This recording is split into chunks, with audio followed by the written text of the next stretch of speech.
المنتج ده يا جماعه 10 من 10 وخمس نجمات.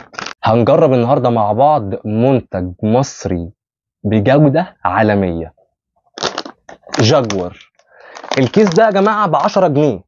اغلى طعم فيه ميلك الشوكليت ب 15 جنيه. تعالوا نقول بسم الله ونجرب الست اطعمه اللي معانا. اول طعم معانا بالجبنه، بسم الله.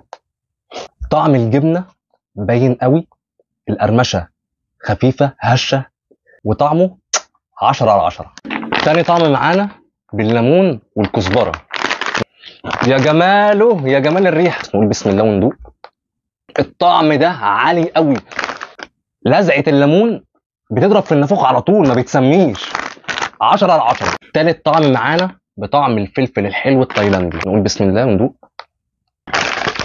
على قد ما ريحته وانت بتفتح الكيس مش حلوه، بس صدقني طعمه انا بديله اكتر من 9.5 من 10. رابع طعم معانا بطعم الكريمه والبصل. نفتح ونقول بسم الله. بسم الله وندوق.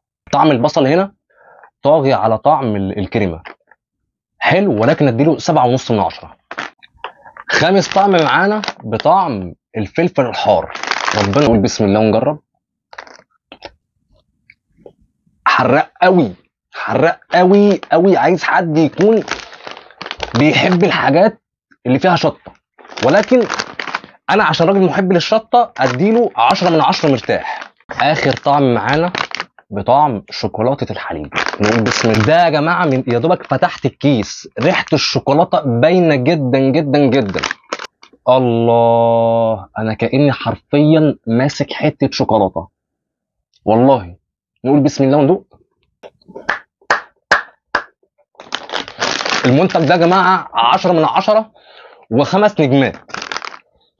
اقسم بالله طعم اللبن مع طعم الشوكولاته عاملين ميكس ابن لذينه. جربوها يا جماعه، منتج مصري بجوده عالميه، سعره رخيص.